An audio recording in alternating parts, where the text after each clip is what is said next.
যত গুম খুন আছে, এছাড়াও গত যে 3টি ইলেকশন হয়েছে, এই 3টি ইলেকশনে যারা যারা এই নির্বাচন জালিয়াতির সাথে, ভোট ডাকাতির সাথে জড়িত ছিল, প্রত্যেককেই অবিলম্বে বিচারের আওতায় আনতে হবে।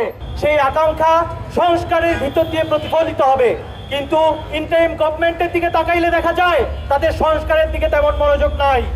আমরা বলেছি গণপরিষদ নির্বাচন করতে হবে, গণপরিষদ নির্বাচনের ভিতর দিয়ে নতুন সংবিধান প্রণয়ন করতে হবে। ইন্টারিম গভর্নমেন্টের তার দিকে মনোযোগ নাই। আমরা বলতে চাই এই 2000 আহত শহীদ, 2000 শহীদের বিনিময়ে যে ক্ষমতায় গেছেন সেই ক্ষমতা মিথ্যা হয়ে যাবে যদি গণপরিষদ নির্বাচনের ভিতর দিয়ে নতুন সংবিধান তৈরি করার মাধ্যমে নতুন বাংলাদেশ তৈরি করতে আপনারা না পারেন। আমরা আওয়ামী লীগের সাথে আইন সিদ্ধ আচরণ করেছি, কিন্তু আমরা দিন দিন হতাশ হচ্ছি।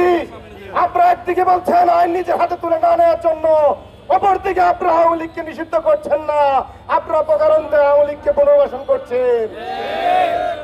আমরা মনে করি আপনারা যদি এই সমস্ত দুর্বিসন্ধি করেন তাহলে আপনাদের বিরুদ্ধেও আমরা রুখে দাঁড়াবো। আজকে অন্তর্বর্তী সরকারকে বলতে হবে আমরা কি আপনাদের বিরোধী দল, আপনাদেরকে দাবি জানাতে হবে আওয়ামী লীগকে নিষিদ্ধ করার জন্য। তাহলে আপনারা কারা, আমরা কারা? যাদের হাতে আমাদের শহীদ ভাইয়ের রক্তের দাগ লেগে আছে, যারা আমাদের ভাইদের খুন করেছে, বাংলাদেশের গণতন্ত্র হত্যা করেছে। বিসমিল্লাহির রহমানির রহিম।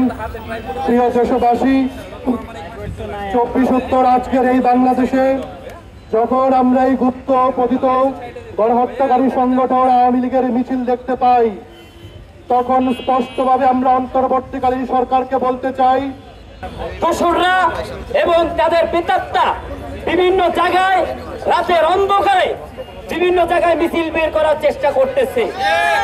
দীর্ঘ 16 বছর যেভাবে নৈরাজ্য করেছে দেশের ভিতরে, আওয়ামী লীগকে নিষিদ্ধ করে না হয় তাহলে এই গণঅভ্যুত্থানকারী বাংলাদেশের সমস্ত মানুষকে সাথে নিয়ে আমরা রাজপথে দুর্বার প্রতিরোধ আন্দোলন গড়ে তুলব।